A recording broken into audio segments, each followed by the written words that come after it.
Life as a cop in the city doesn't just harden you, it armors you in cynicism, thicker than a bulletproof vest. That was me, Lena, a 35-year-old lieutenant turned private eye, carrying around a baggage of distrust larger than the cases I solved. My beat? Cheating spouses and human deceit. Not exactly the backdrop for a love story, huh? Then came Michael, Mr. Contemporary Art, into my life like a fresh brushstroke on a worn-out canvas. We met at this art show in New York. The place was packed with the kind of people who use words like postmodern and avant-garde without a hint of irony. I was out of my element, feeling more like a fish on a bicycle than a fish in water. Interesting piece, isn't it? That was Michael, breaking the ice as he stood next to me, gazing at what looked like a pile of trash artfully arranged on a pedestal. I glanced at him, then back at the art. If by interesting you mean I've seen better-looking garbage in an alley, then yeah, fascinating. He laughed, a rich, hearty sound that made more than a few heads turn. I'm Michael, he said, extending his hand. Lena. And before you ask, no, I don't get modern art. I'm just here to support a friend. That's refreshing. Most people here pretend to see things that aren't there. Ah, so you're an art truther? Our banter flowed effortlessly, and before I knew it, we were grabbing coffee, talking about everything and nothing. Michael was 40, looked like he stepped out of a GQ magazine, and had the manners of a bygone era. Fast forward 6 months, and I'm head over heels, living in a whirlwind romance that felt too good to be true. Michael had this old-world charm about him, reading me poetry, taking me to the most exquisite exhibitions, and treating me like I was the only woman in the world. One evening, in the middle of Central Park under a canopy of stars, Michael went down on one knee. Lena, will you marry me? I didn't even hesitate. Yes. Hell yes. The engagement was a blur of happiness. I found myself daydreaming about a future filled with love, kids, and laughter. But you know what they say about things too good to be true. My first reality check came in the form of Michael's mother, Evelyn. She was the ice queen incarnate, scrutinizing me with a look that could curdle milk. So, you're a detective. Isn't that a bit unladylike? She asked during our first dinner together. Depends on what century your definition of ladylike comes from, I shot back, not missing a beat. Michael gave me a tight smile, but I could see the warning in his eyes. Lena's one of the best detectives in the city, Mom. Evelyn sniffed. I suppose that's one way to meet men. I clenched my jaw, forcing a smile. And here I thought it was to stop crime and serve justice. Silly me. Dinner passed in a tense truce, with Michael playing peacemaker. As we left, he squeezed my hand. She'll come around, Lena. Give it time. Evelyn's visits were frequent, each one a little inspection tour of our life. It was a Tuesday evening, barely 2 weeks into our marriage, when she dropped by unannounced, her arrival heralding a chill in the air. Lena, darling, she began, her voice dripping with a condescension so thick you could cut it with a knife. I see you're still clinging to your little job. I had hoped marriage would have made a proper lady out of you. I was chopping vegetables for dinner, the knife in my hand suddenly feeling very appealing for reasons other than cooking. Evelyn, where I come from, we call this making a living.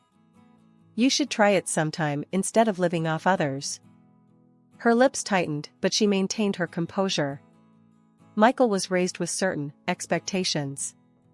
It's not too late to choose a more respectable profession. Something less masculine. Respectable? You mean like being a professional busybody? I retorted, not bothering to mask the bite in my voice. No thanks, I'll stick to catching cheaters and liars. Speaking of which, how's your bridge club going? Michael walked in just then, his timing as impeccable as ever. What's going on here? He asked, looking from me to his mother. Your wife was just explaining her career choice to me. It seems I've underestimated the thrill of working with criminals, Evelyn said, her tone saccharine. Michael sighed, rubbing the bridge of his nose. Mom, Lena's job is important to her. It's who she is. And Lena, He turned to me, a pleading look in his eyes. Please, let's not do this now. I wanted to argue, to tell him that his mother was crossing lines she shouldn't even be seeing, but I held back. This was his mother, after all. Fine, I muttered, turning back to my vegetables with more force than necessary. The evenings following Evelyn's visits were always tense. Michael would become distant, retreating into a shell I couldn't crack. It was clear whose side he was on, and it wasn't mine. One such evening, after a particularly grueling visit from Evelyn, who had criticized everything from my cooking to the way I folded towels, I confronted Michael. Why don't you ever stand up for me? Your mother treats me like I'm the dirt under her shoe, and you just let her. What kind of marriage is this? Michael looked at me, weary. Lena, she's old, set in her ways. What do you want me to do? Disown her? No, I want you to have my back. To tell her she can't walk all over me, us. Is that too much to ask? He sighed, running a hand through his hair. I'll talk to her, okay? Just give it some time. She'll come around. But she didn't. And neither did he. The divide grew, Evelyn's disdain and Michael's inaction wedging a gap between us that felt insurmountable. It was clear this was more than just a rough start. This was a glimpse into what my future held if something didn't change. Living with Michael started to feel like I was in one of those dramatic TV shows where the cracks slowly start showing in the perfect facade. He worked at this fancy art gallery, which sounded posh until you realized his paycheck was as unpredictable as the weather in spring. Meanwhile, I was doing pretty well for myself, pulling in enough to keep us comfortable, living in a spacious apartment in a nice part of the city. I remember one evening, the conversation at dinner turned towards the future. I was talking about maybe, eventually, wanting to buy a house, have a bit of space for when we decided to start a family. Michael, fork halfway to his mouth, paused and gave me this look. Lena, I'm not sure where you're getting these ideas from. We don't need a house. And me getting another job? That's not on the table. I put my fork down, trying to keep my voice level. It's not about needing, Michael. It's about planning for the future. And it wouldn't hurt to have a more stable income, you know? He laughed, a sound that used to warm my heart but now just grated on my nerves. You and your obsession with money. It's always about the bottom line with you, isn't it? Money isn't everything, Lena. I could feel the anger bubbling up inside me. Easy for you to say when you're not the one worrying about paying the bills every month. I'm not obsessed with money. I just don't want to end up struggling. Michael shrugged, going back to his food like we were discussing the weather. I'm happy with our life as it is. You're the one who's never satisfied. I stood up, my appetite gone. Maybe I wouldn't be so focused on money if you contributed more than just criticism about how I manage ours. He didn't look up. I contribute in other ways. Not everything is about money, Lena. That night, I lay in bed, staring at the ceiling, thoughts racing. It wasn't just about the house or the kids or even the money. It was about respect, partnership, and support, none of which seemed to matter to Michael as long as the status quo kept his life easy. His accusations of my so-called obsession with money were a convenient deflection from his unwillingness to confront the reality of our situation. On what started as a mundane Sunday, the living room transformed into the stage for an unexpected drama when Evelyn, my not-so-beloved mother-in-law, decided it was the perfect day for a visit. With her arrival came an air of tension, thick enough to slice through. She was glued to her phone, her voice fluctuating between panic and confusion, as she navigated through a conversation that set off every red flag in my book. And you're saying my social security number has been suspended? How much do I need to pay to fix this? Evelyn's voice cracked as she fumbled through her purse, pulling out her checkbook and a slew of documents, her hands shaking with a mix of age and fear. I was in the kitchen, coffee in hand, when my ears picked up the mention of Social Security and payment. Years on the force had honed my instincts, and every fiber of my being screamed, scam. I rushed into the living room, my approach silent but swift. Evelyn, hang up the phone. It's a scam, I interjected, my voice firm yet composed, hoping to convey urgency without inciting panic. She whipped around, eyes wide with shock and offense. I beg your pardon. I'm handling this, Lena. There's no need for your intrusion. But before she could continue her protest, I reached out, my hand clamping down on the phone, and ended the call with a decisive click. The room fell into a stunned silence, the air thick with tension. Evelyn recoiled as if I had slapped her, her face contorting into an expression of fury and disbelief. How dare you? That was incredibly rude and uncalled for. Who do you think you are, treating me like some naive child? Michael, drawn into the living room by the commotion, stood at the threshold, his expression a mix of concern and frustration. Lena, what's going on? Why are you upsetting my mother? I turned to him, my frustration mounting. That call was from scammers, Michael. They were trying to con Evelyn out of her money by claiming her social security number was suspended. This is a common tactic. I've seen it 100 times. Michael rubbed the back of his neck, a gesture I knew meant he was in a tight spot. Okay, but couldn't you have been a bit more diplomatic about it? Evelyn, gathering her things with trembling hands, shot me a look that could curdle milk. I don't need to be saved, especially not by someone who treats me with such disrespect. I'm leaving. We'll see what the bank says about this so-called scam. She stormed out, leaving a cold silence in her wake. Michael sighed, looking between the door and me. Lena, I know you meant well, but you have to handle things more gently, especially with my mother. I felt a twinge of guilt but stood my ground. I know it seemed harsh, but there wasn't time for pleasantries. Scammers rely on creating a sense of urgency. Hesitation could have cost her dearly. The next day, curiosity and a hint of guilt nudged me to call Evelyn. The phone rang 3 times before she answered, her voice cold and clipped. What do you want, Lena? I just wanted to check in after yesterday. Did you talk to the bank about the call? There was a pause, and when she spoke, her voice was laced with reluctant admission. Yes, I did. They confirmed it was a scam. But that doesn't change how you handled the situation. You were rude and aggressive. I pinched the bridge of my nose, a headache brewing at the edge of my temples. I'm sorry if I came across that way. I was just trying to protect you from getting scammed. These people are professional liars, and they're very good at what they do. Her response was a scoff, tinged with a begrudging sort of gratitude. Well, I suppose I should thank you for preventing a mistake.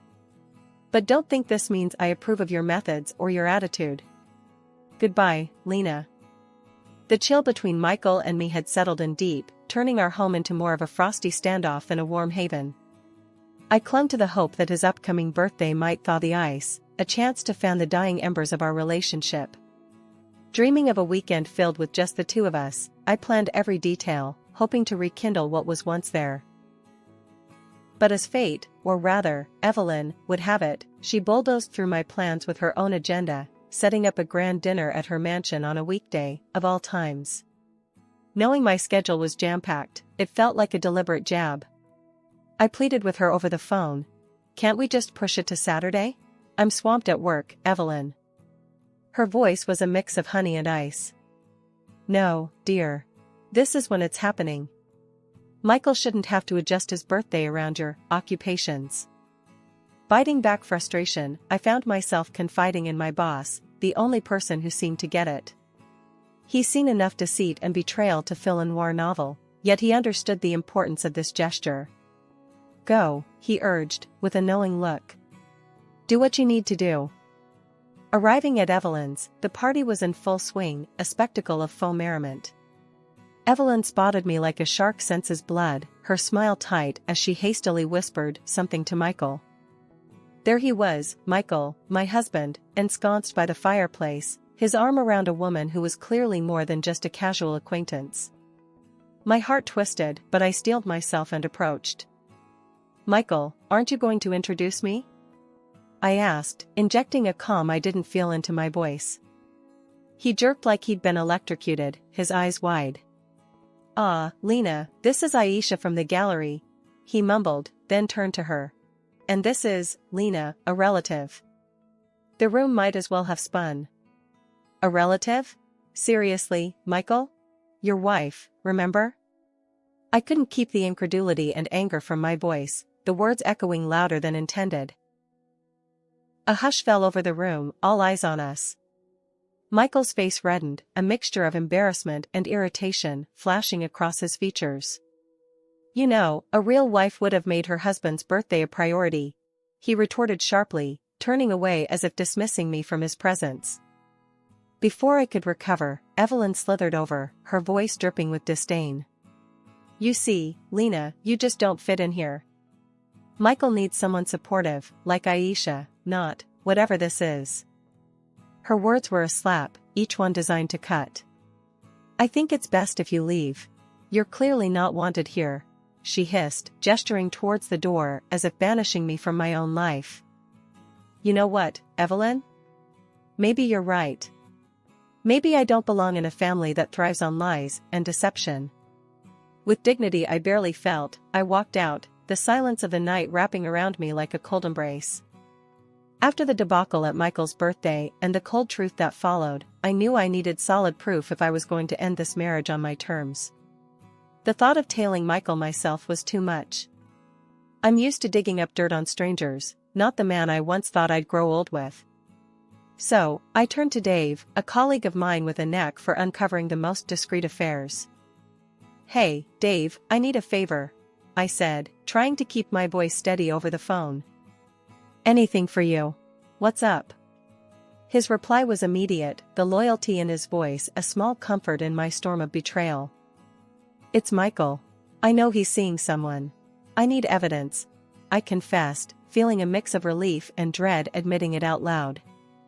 "Say no more.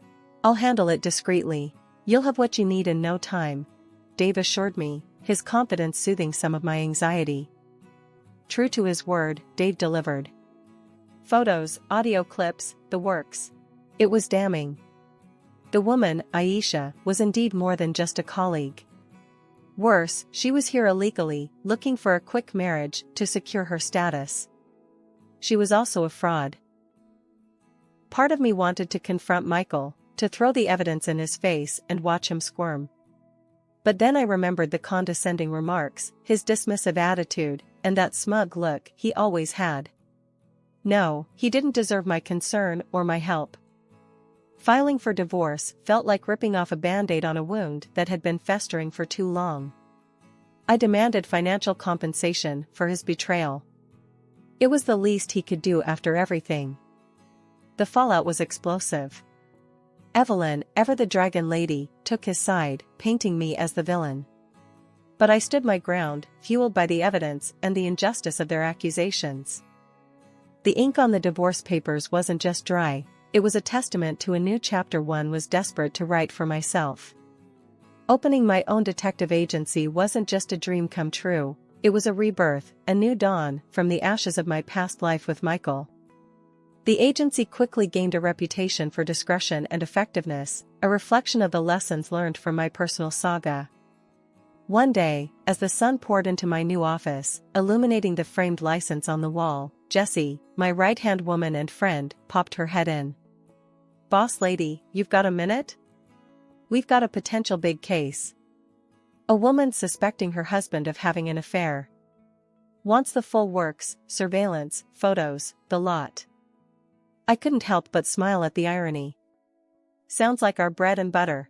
Do we have details?" Jessie nodded, laying the file on my desk. "Yeah, but there's a catch. She's got a tight budget. Really tight." I thought about it for a moment. This was my chance to pay it forward, to help someone who was possibly in the same boat I'd been in not so long ago. Tell her we'll work with her budget. And Jess, let's make sure we're thorough. I know too well what it's like being on the other side of this conversation. Jessie's grin was wide. "Knew you'd say that. You're a good person, you know that?" "Try telling that to my ex," I quipped, but the jest didn't reach my eyes. The case was as straightforward as it gets in our line of work. Infidelity, secrets, and lies, a pattern I'd become all too familiar with. But with each case we closed, I felt a piece of myself heal, a validation of my decision to start anew. One morning, as the city was slowly waking up, an elderly lady stormed into my office, her frustration palpable. She was ranting to my receptionist about her son's wife who had apparently vanished with a considerable amount of money, leaving them in financial ruin. She insisted on speaking with the owner, mentioning something about needing a payment plan. Curious, I decided to meet her myself. Imagine my surprise when I came face to face with Evelyn, my former mother-in-law. The shock in her eyes mirrored mine, but embarrassment quickly took over her features. "I run this agency, Evelyn. How can I help?" I managed to say, my voice steady despite the turmoil inside. Recognition dawned on her, followed by a flicker of shame. But, true to form, she recovered quickly, her desperation making her bold. "Lena, you have to help me find her, the woman who ran off with my son's money. Michael's in shambles. Do it for family's sake, without charge." The audacity of her request left me speechless for a moment.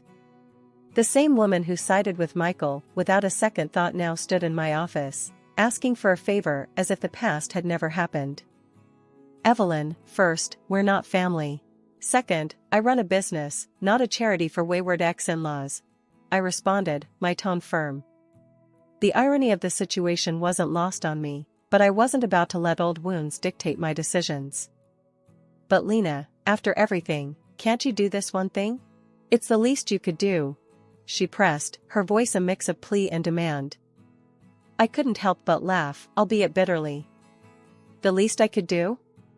Evelyn, after your son cheated on me, you expected me to just forgive and forget?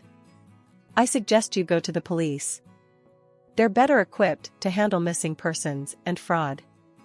She stood there, flabbergasted, as if the thought of me refusing her had never crossed her mind. "But Lena..." "No, Evelyn. I learned a valuable lesson from Michael and from you, never to trust scammers and liars. It's time you learned the same," I interrupted, my decision final. Life indeed comes full circle, but it's up to us to decide how we close that loop. For me, it was by standing firm in my values and looking forward, not back. A week had barely passed since Evelyn's little episode in my office, when my phone buzzed with a number I'd thought I'd erased from my life. Michael. Seeing his name flash on the screen was like stepping back into a world I'd left behind. Curiosity got the better of me, and I answered. "Michael, what do you want?" My tone was guarded, ready for whatever spiel he had prepared. "Lena, I've been thinking, a lot. I want us to start over, get back together. Have kids, you know?" His voice had that old familiar blend of hope and something I once mistook for sincerity. I couldn't help but let out a snort. "Really? And where would we live in this fantasy of yours?" There was a hint of excitement in his reply. "Oh, it's all planned out. We'll live with my mom at first. Save some money, then you can buy us a big house. It'll be perfect." I laughed, louder this time, the absurdity of the situation hitting me full force. "You're just as arrogant as ever, Michael. You think I'd come back, just to play house with you and your mom, and then foot the bill for a big house?"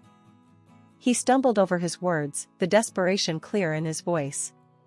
"But Lena, I've changed. We can fix everything. Please." The silence stretched between us as I considered the years wasted, the tears shed, and the painstaking journey to rebuild myself from the ruins he'd left behind. "Michael, you haven't changed a bit. Goodbye." With that, I hung up, the finality of the gesture sealing the door on the past. As the silence settled around me, a sense of peace enveloped my heart. The call, absurd as it was, served as the ultimate validation of my growth, my resilience, and my independence. I had built a new life, a successful career, and reclaimed my sense of self, none of which would have been possible had I stayed trapped in a marriage that diminished me. Michael's call was nothing more than a blip on the radar, a fleeting reminder of how far I'd come. The future stretched out before me, bright and filled with promise, a blank canvas ready to be painted with new dreams, new challenges, and new achievements. As I turned my attention back to the work that had given me purpose and a sense of belonging, I knew that whatever came next, I was ready. After all, the best revenge is living well, and I intended to do just that.